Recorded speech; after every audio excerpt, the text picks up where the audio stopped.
নির্বাচন বানচাল করতে দেশে নতুন করে ষড়যন্ত্র শুরু হয়েছে বলে মন্তব্য করেছেন বিএনপি মহাসচিব মির্জা ফখরুল। বলেন, ভোটাধিকার হরণ করার চক্রান্তে লিপ্ত হয়েছে একটি মহল। রাজধানীর নয়াপল্টনে বিক্ষোভ সমাবেশে এসব কথা বলেন তিনি। এ সময় নেতারা অভিযোগ করেন, সোহাগ হত্যাকাণ্ডের দায় পরিকল্পিতভাবে বিএনপির ওপর চাপানো হচ্ছে। বিএনপির ভারপ্রাপ্ত চেয়ারম্যান তারেক রহমানের বিরুদ্ধে মিথ্যাচার ও অপপ্রচারের প্রতিবাদে বিক্ষোভ মিছিল ও সমাবেশ করেছে বিএনপি। নয়াপল্টনে দলীয় কার্যালয়ের সামনে আয়োজন করে ঢাকা মহানগর উত্তর ও দক্ষিণ বিএনপি।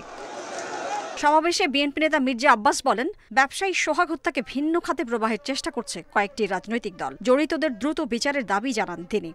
এই ঘটনা যখন ঘটল, ঠিক একইভাবে একজন ক্যামেরাম্যান এই ঘটনার ছবি তুলেছে। কোন নড়াচড়া নাই, কোন কাপুনি নাই। খেয়াল করে দেখবেন, ভিডিওটি একেবারে মনে হয় তৈরি করা একটা ভিডিও। অর্থাৎ এই ঘটনাটি ঘটবে, ভিডিও করবে, যেই পেশির সামনে তুলে ধরবে, জাতির সামনে বিএনপিকে মাথা নত করতে বাধ্য করবে, এমন চিন্তা তারা করেছিল। এ সময় বিএনপি মহাসচিব বলেন, নির্বাচন বানচালের নতুন চক্রান্ত শুরু হয়েছে। 2026-এর ফেব্রুয়ারিতে নির্বাচন হতেই হবে, না হলে প্রতিরোধ গড়ে তোলা হবে বলে হুঁশিয়ারি দেন মির্জা ফখরুল। আমরা যারা কারো পারে ফাঁটা পাতা ফাঁদে পা না দেয়, তারা চেষ্টা করছে আমাদেরকে উত্তেজিত করে তাদের পাতা ফাঁদে পা দেওয়ার জন্য, যাতে আমরা উত্তেজিত হয়ে যাই। আমরা যেন কোনো উত্তেজিত না হই।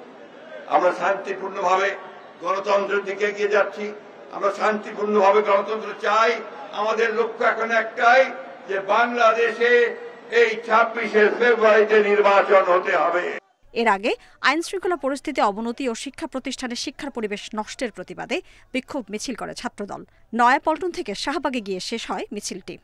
বিক্ষোভ সমাবেশে ছাত্রদল নেতারা অভিযোগ করেন, নির্বাচন পেছাতে গুপ্ত সংগঠনের মাধ্যমে পরিকল্পিতভাবে নৈরাজ্য সৃষ্টি করা হচ্ছে। মব সন্ত্রাসীদের চিহ্নিত করে বিচারের দাবিও জানান তারা।